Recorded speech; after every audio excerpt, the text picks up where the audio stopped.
Welcome back. This is chapter 5th, Princess September. And now I'm going to explain page number 41st to you. So here we go. Don't be such an old silly, said September. I put you in the cage because I'm so fond of you. I know what's good for you much better than you do yourself. Sing me a little song and I'll give you a piece of sugar. So here this line say, in order to convince the bird, Princess asked him to act wise because she knew what was better for him. She had a deep love for the bird. Princess wanted him to sing for a piece of sugar. Next part now. But the little bird stood in the corner of his cage, looking out at the blue sky and never sang a note. What's the good of sulking, said September. Why don't you sing and forget your troubles? So here this line say, but the bird did not sing at all. He kept on looking at the blue sky from inside the cage. September asked why he was not singing. He should stop complaining about the troubles and forget them completely.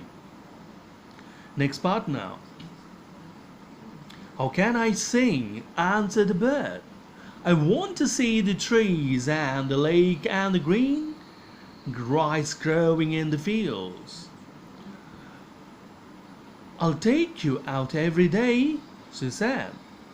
So here this line say, the little bird replied, he couldn't sing in this manner, in this way.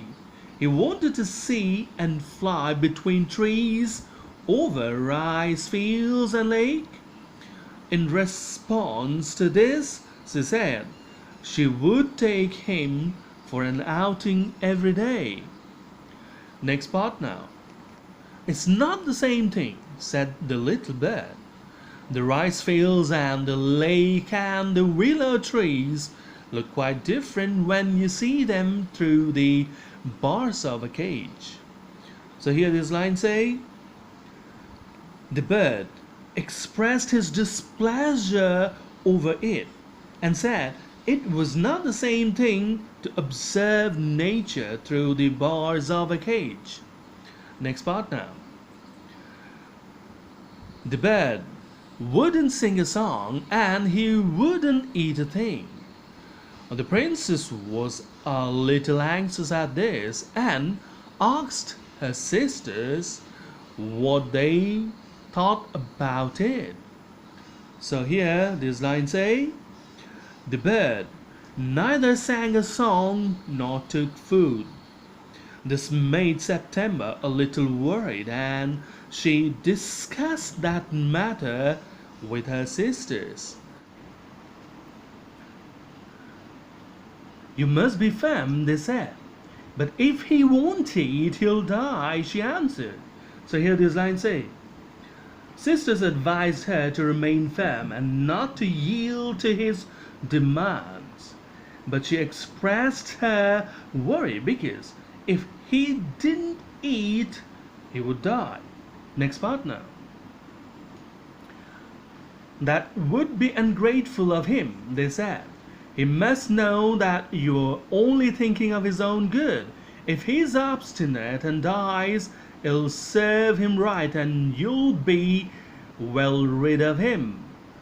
So here this line say, they said, he should not be ungrateful. He must understand you're worried about him, and still if he did not listen and died, that would be the right punishment for him. Next part now.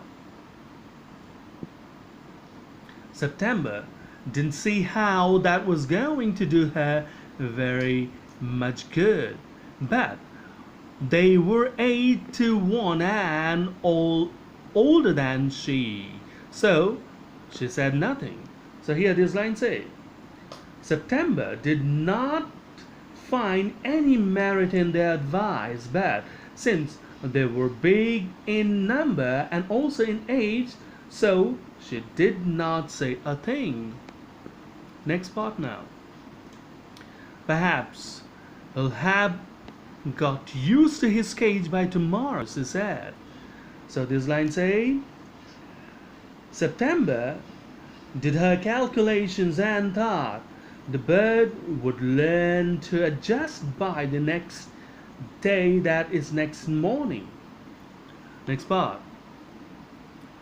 And next day when she awoke, she cried out, "Good morning," in a cheerful voice. She got no answer. She jumped out of bed and ran to the cage. She gave a startled cry, for there the little bird lay at the bottom on his side with his eyes closed, and he looked as if he were dead. So here this line say, next morning September woke up and said good morning in a cheerful voice, but received no answer. Jumping out of bed, she went near the cage and gave a loud shout. He lay at the bottom of the cage with eyes closed as if dead. So this is all for now. Thank you.